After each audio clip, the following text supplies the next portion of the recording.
Polígrafo de la Estrella de Panamá. Bienvenidos, gracias por estar en el Polígrafo de la Estrella de Panamá. Les saluda con muchísimo gusto esta servidora cada semana. Hoy vamos a trabajar un tema importante para todos nosotros, es prácticamente un pilar de la democracia y es la justicia, la corrupción, la percepción, la investigación de casos de alto perfil y su avance o estancamiento, las consecuencias que esto contrae a la sociedad.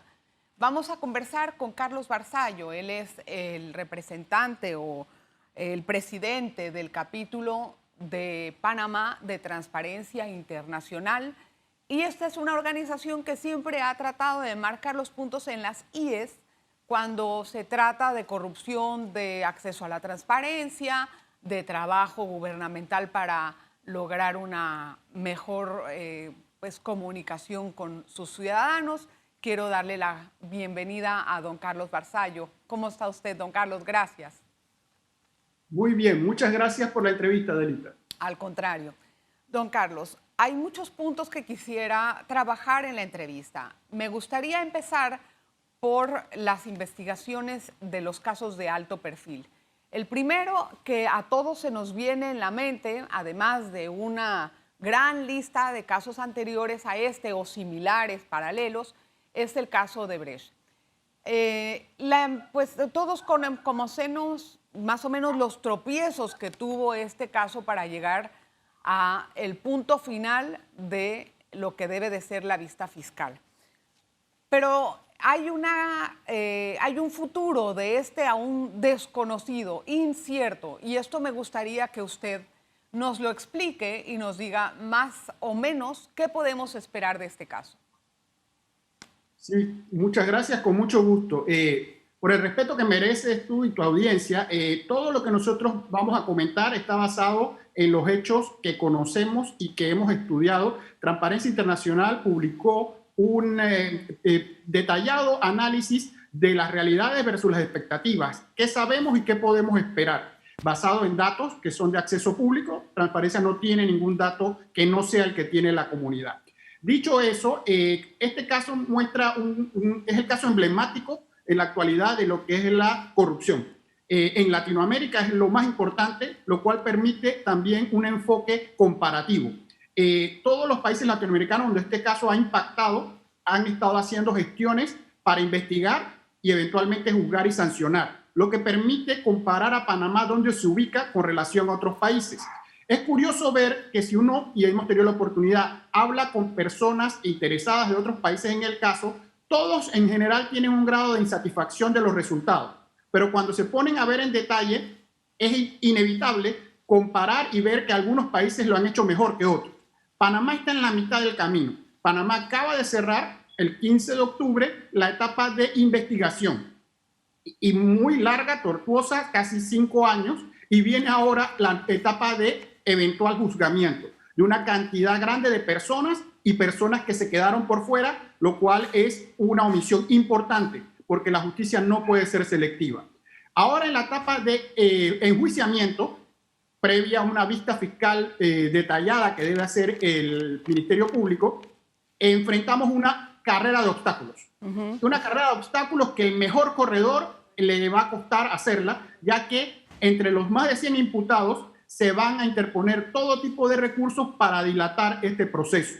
Y el órgano judicial va a tener que hacer frente a esta realidad que tiene complejidades desde actos tan sencillos como las notificaciones de las partes, que se fijen las audiencias y que comience el caso en su etapa judicial. Es una carrera cuesta arriba. ¿Por qué? Por una combinación de las normas que nos rigen y al mismo tiempo una falta a veces de buena fe y lealtad procesal que complica con la interposición de recursos dilatorios que además demoran en resolverse en los tribunales. Correcto. Entonces, claro que no lo voy a poner con una bola de cristal, pero basado en experiencias pasadas, ¿cuánto tiempo va a tardar en llegar a tener por lo menos una audiencia preliminar este caso? Es bien especulativo. En el mundo donde yo me he desempeñado hay una frase que se dice de que, por ejemplo, una compañía cuando hace referencia a sus ganancias uno le tiene que advertir a los inversionistas que los retornos que se dieron en el pasado no necesariamente se van a dar en el futuro. Si la compañía podía estar ganando mucho dinero, usted compra acciones y luego no gana. Y no hay responsabilidad por ello de la compañía, porque no lo... ¿Qué quiero hacer este símil? Porque es lo mismo. Si nosotros nos basamos en la historia de los llamados, porque así se le ha denominado, casos de alto perfil, la historia no nos presenta datos que nos permitan ser muy positivos, lamentablemente. Esos son los hechos, gústenos o no, como que hoy es de día. Sí. No podemos discutir eso. El punto es, ¿qué va a pasar? Si nos basamos en el pasado, es poco probable que pase algo diferente. Así de sencillo, claro. Así de duro. Sin embargo, siempre se quiere guardar la esperanza de que esta vez sea diferente. Y esperamos que así sea. Porque también hay que reconocer que este caso, así como difícil que ha sido, tiene unos elementos que no tienen todos los otros casos. Y me explico con ejemplos. No en todos los casos a usted se le presenta en bandeja de plata unas confesiones por una compañía que le dice parcialmente el cómo, el qué y al quién, con datos de cuentas bancarias, cómo circula el dinero, a quién le pagué. Eso no es fácil de concebir. Sin ese primer paso, este caso ni siquiera hubiera iniciado, porque es muy difícil que se descubran estos entramados de corrupción. Entonces, si usted tiene este primer elemento, es algo real, positivo, y ahora viene lo siguiente, que es juzgar esas actuaciones, en muchos casos ya confesadas, que es un elemento también que hay que resaltar. Ok, estoy pronto a hacer una pausa, tal vez quisiera tratar de irme ahora porque al regreso poder ahondar en un poco de los señalamientos políticos y públicos que se hicieron dentro del caso, pero también la intervención del gobierno dentro de un sistema judicial que nos lleva a pensar si confiamos o no entonces en esto. ¿Qué consecuencias pudo haber tenido esta situación? ¿Y por qué no señalamos los defectos técnicos de un caso como este cuando sí nos dedicamos a hacer públicamente señalamientos a todo el mundo? Eso es lo que a muchos nos toma por sorpresa. Quisiéramos abordar este tema más adelante, después de este cambio comercial. Quédese con nosotros, por favor. Polígrafo de la Estrella de Panamá. Gracias por continuar en sintonía. Hoy estamos analizando a fondo el caso Odebrecht. Nuestro invitado es Carlos Barzallo, de Transparencia Internacional. Vamos a hablar con nuestro invitado de algo importante. Todo mundo sabe, después de que se divulgaron los famosos Varela Leaks, de la relación que tenía el Ejecutivo con el jefe de la procuradora, la señora procuradora, ex procuradora Kenia Porcel, y la forma en que se intervino en este periodo, no solamente en el caso Odebrecht, sino en muchos otros casos de alto perfil en cuanto a las investigaciones. Fue más una injerencia política que un asunto técnico. Le pregunto, ¿cómo confiar entonces con las investigaciones que se hicieron por parte del Ministerio Público respecto a este marco de tiempo? Es muy difícil confiar, lamentablemente, ya que se siembra una duda que tenía que ser y tiene que ser aclarada y no lo ha sido. Mire, no en vano, nosotros tenemos datos duros que son la sumatoria de todas estas percepciones. Y doy ejemplos concretos. Panamá, en el índice de competitividad del 2019, que hace el Foro Económico Mundial, en un total de 141 países o jurisdicciones, marca de 129. Eso significa que solo hay 12 que están peor que Panamá en el concepto de independencia judicial. Eso lo dice todo y explico qué es eso, porque se puede entender como algo que no tiene sustancia. La independencia judicial significa que uno de los tres poderes del Estado es suficientemente independiente precisamente para controlar, investigar y eventualmente juzgar a los otros poderes. Y de esa manera se da el balance que es necesario. Si falta la independencia judicial, hay razones para dudar que se pueda ejercer. ¿Y qué vemos en Panamá? Que se tiene que esperar a cambios de gobierno para que entonces se investigue y juzgue a los que salieron del gobierno. En los estados de derecho, las investigaciones tienen que ser simultáneas. Es decir, los que están actuando y tienen el poder político deben y pueden ser objeto de investigaciones en el momento en que son poder. No tienen que haber dejado el poder para entonces ser investigados, porque siempre vamos a estar en una recriminación de la parte política que contamina y daña la parte judicial, que es indispensable en el Estado de Derecho. Son principios demasiado básicos. Ahora, ¿cuáles son las consecuencias políticas de que se caiga el caso de Brecht? Bueno, consecuencias políticas, yo no me atrevería a ir en esa línea. Yo les puedo decir las consecuencias que pueden impactar económicas y de institucionalidad. Bueno. Y nuevamente, palabras que suenan rebuscadas, pero que tienen un trasfondo práctico. Claro.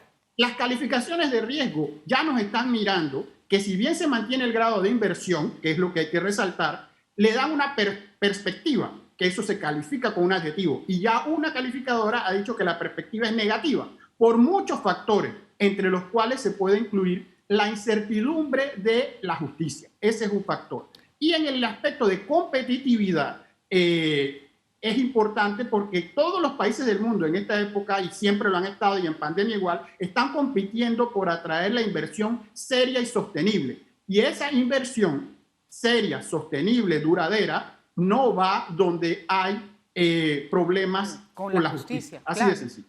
Y ahora, ¿quién tiene la culpa de la justicia no funciona en este país? Mire, yo cito mucho esto, es una especie de fuente ovejuna y a la gente no le puede gustar. Todos, pero al decir todos es nadie. Y evidentemente hay más responsables que son los que están asignados para cumplir una función pública. Pero no nos podemos desatender todos los demás, porque la gente funciona en base a incentivos. El funcionario, si hace lo que tiene que hacer o no, es por un premio o un castigo. Premio, avanzar en su carrera; castigo, destitución.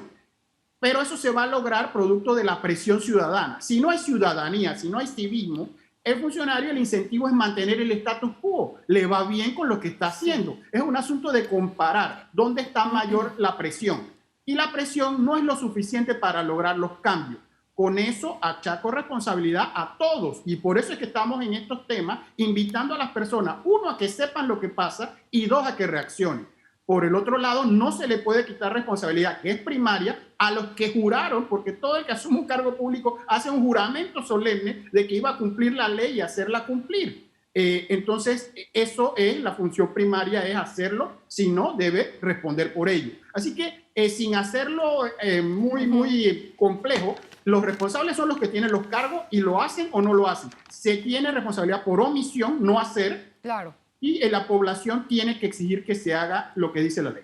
¿Qué ha cambiado en la Corte Suprema con la designación y nombramiento, obviamente, de los nuevos magistrados en este órgano judicial? Tanto se habla de la escogencia, tanto se habla de la independencia, de que sea una persona de carrera, que no tenga otras ataduras, etcétera. Y cuando se nombran, en este gobierno, se nombraron 3 que han sido supuestamente elegidos después de todos los análisis psicométricos y de todo tipo. ¿Qué ha cambiado en la Corte? Bien, es que hay un problema de realidades y expectativas. Siendo un órgano colegiado, es difícil que 1 o 2 golondrinas hagan verano. Eso necesita por lo menos un gran consenso, o hablemos de una mayoría, de 5, 4, y lo ideal que sean los 9. Así que hay un problema de manejo de un colegiado. En el segundo tema también es que hay varios sistemas judiciales ahora mismo en paralelo, uno que viene de un sistema anticuado y un nuevo sistema que trata de surgir, donde está funcionando más rápido, pero nosotros estamos todavía viendo los resabios del anterior. Justo con eso también tenemos normas procesales mal diseñadas, y yo diría, es una opinión, intencionalmente mal diseñadas para que el asunto se complique en la forma y no en el fondo. Y hay voces críticas de esto que lo están llamando la atención porque eso es perverso. Y también tenemos otro elemento de que hay resultados, pero hemos dividido el tema en casos de alto perfil y todo lo demás. Para una persona que busca justicia, su caso es el más importante. Una persona que requiere que le den justicia no tiene nada que ver con Odebrecht ni nada. Y ella verá la justicia como le haya ido. Si gana, estará feliz. Si pierde, estará muy molesta. Lo que tendrá que ver es si el proceso fue justo, si las reglas fueron correctas.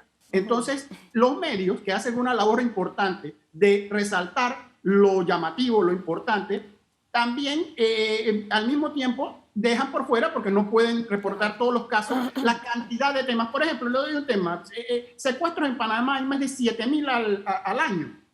A 7.000 personas o empresas les secuestran sus bienes. Nosotros en los últimos meses hablamos de un secuestro en particular, sí, nada porque es de interés. Entonces, se distorsiona el volumen. La Corte tiene estadísticas que llaman la atención, porque en un mundo paralelo las estadísticas muestran unos resultados diferentes a lo que percibimos. Sí, don Carlos, pero también tenemos en cuenta el tiempo de los fallos, el tiempo que se quedan los expedientes dentro de los despachos de los magistrados.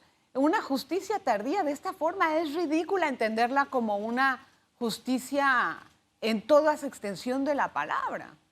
O sea, mire, le hablo con autoridad porque junto con otros 5 colegas, todos por separado, somos los ejemplos de lo que es justicia tardía.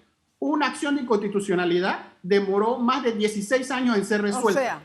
O sea, yo lo viví. O sea, no me tiene que contar nadie eso. Claro. Entonces, no es la mayor. La mayor llevó 18 años y terminó por sustracción de materia, que para que entienda la audiencia, sustracción de materia es que lo que íbamos a discutir ya cambió, ya no hay nada que decidir porque la norma ya la cambiamos en el trayecto que estuvimos esperando 18 años para decidir. Y ha pasado reciente con un tema ambiental que tomó 10 años. Yo nada más le estoy dando ejemplo a lo que usted acaba de plantear como premisa en la pregunta. Claro que justicia tardía no es justicia. Lo que hay que preguntarse en todo es ¿por qué? ¿Por qué puede tomar 18 años un caso, 16 o 10? ¿Qué hay en el sistema que esté diseñado para que así sea? Hay elementos técnicos, pero también hay un elemento sin la menor duda de voluntad.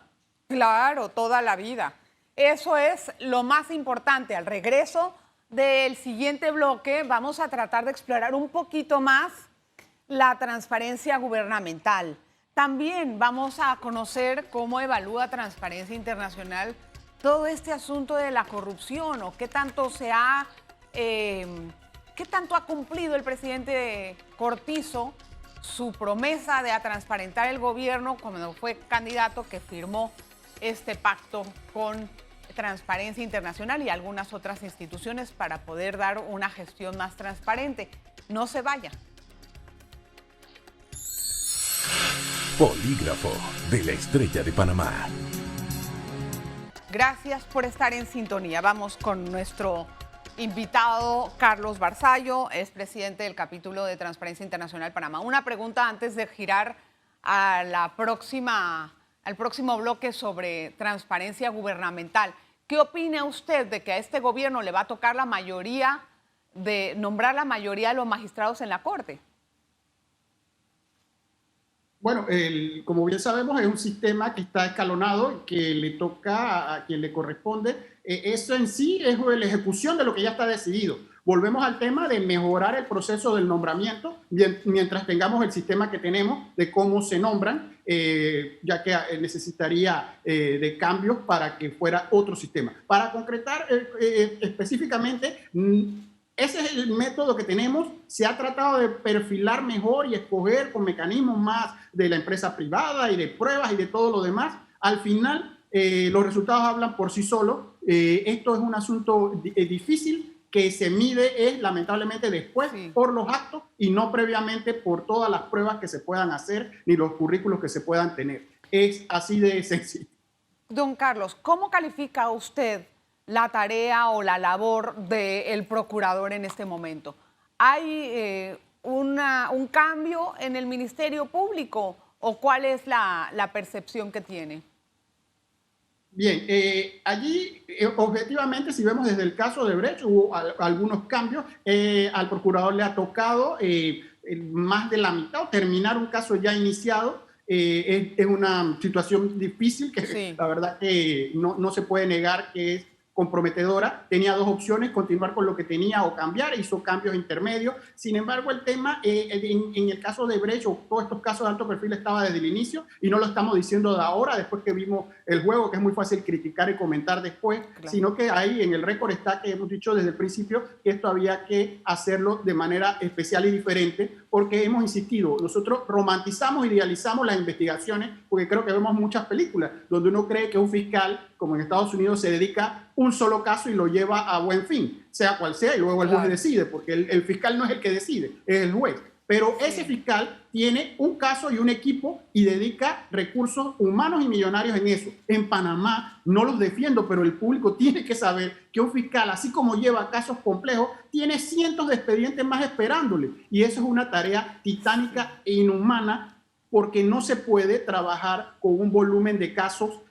Puede ser sencillo unos, complejos los otros, pero no hay dedicación exclusiva y nada queda bien si usted no lo puede dedicar. Y yo pienso que la sociedad panameña hubiese querido que los casos importantes lo llevara a una fiscalía especial de dedicación exclusiva a buen fin, porque son un caso símbolo. Es que ¿por qué no lo hicimos? O sea, tal vez uno puede sospechar, ¿será adrede que no se hizo eso así?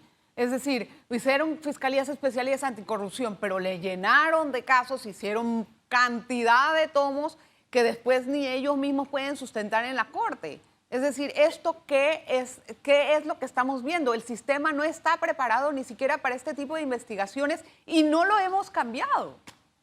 Es especular sobre las razones, pero uno sí puede darse cuenta de que dotando de pocos recursos y poco personal no puede lograr buenos objetivos. Eso es matemático y sencillo. Y el problema de los recursos es grave porque, y ahora se hace todavía más evidente en la pandemia, se destinan a, siempre habrá una opinión sobre dónde deben ir los escasos recursos. Esas son políticas públicas y puede que haya diferencias honestas de opinión que algunos creen que debe dedicarse a A y otros a B. Sin embargo, puede haber un consenso de que la justicia necesita recursos y al mismo tiempo que los necesita rendir cuenta de que los usa bien porque no es recursos por recursos. Y en eso el recurso no se trata solo de dinero, sino de dedicación de personal de alto calibre que pueda llevar estas complejas investigaciones a buen fin. A ver, ¿qué opina usted del hecho de que va a haber una inversión del FBI de 5 millones para poder entrenar a los fiscales en temas de blanqueo de capitales especialmente? Ese es un tema en el que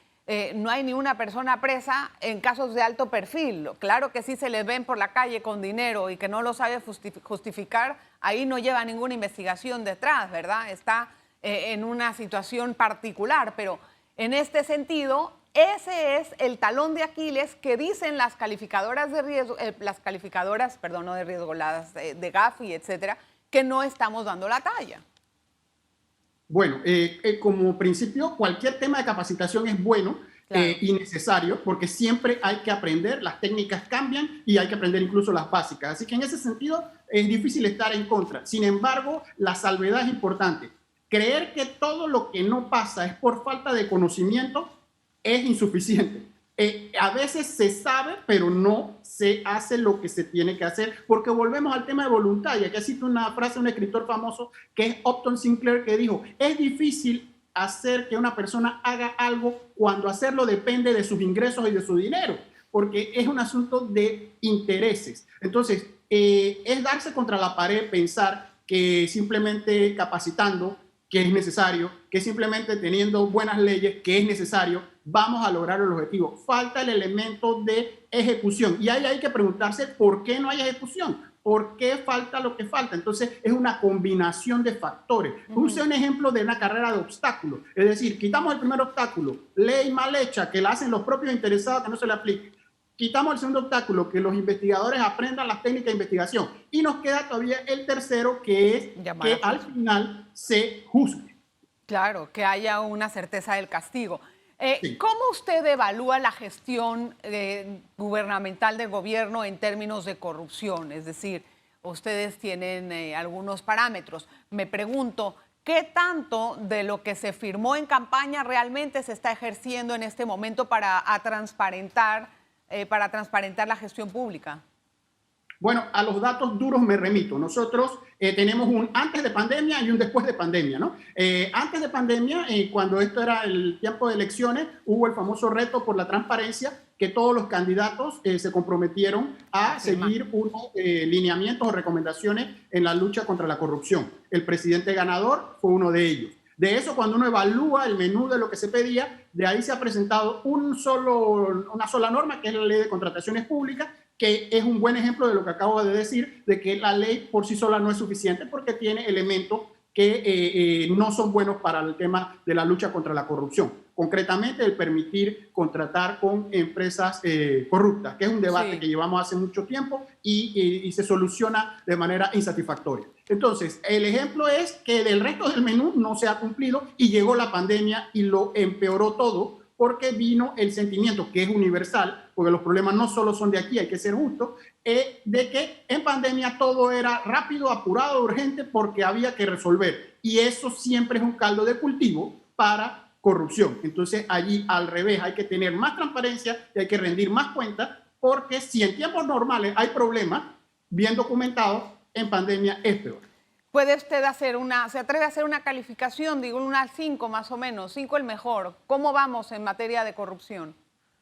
Bueno, es que nosotros estábamos mal antes y no hemos mejorado. O sea que yo creo que estamos en deficientes. Si usáramos calificación universitaria, estamos deficientes. Y lo sabemos no por asuntos de opinión, es que lo sabemos por datos duros, en el sentido de casos que, insisto, no terminan en el tiempo oportuno con la resolución que deba hacer después de un debido proceso. Yo quiero hacer el énfasis, nosotros no podemos prejuzgar y decir que enseguida cualquier elemento que se acuse tiene determinado resultado. Lo que se quiere es un resultado que sea razonable, que no se pierda porque el abogado no tenía poder, que no se pierda porque no se presentó la fotocopia de la norma, que no se pierda por lo que el público entiende, y los abogados entendemos que es vital, pero el público entiende que son formalismo o intrascendencia. Son importantes, pero están puestas allí en la ley para entorpecer, nunca hablar del fondo. Mire, le voy a dar un ejemplo hoy. Hoy se publica en los medios un asunto del Seguro Social y la famosa compra que hizo escándalos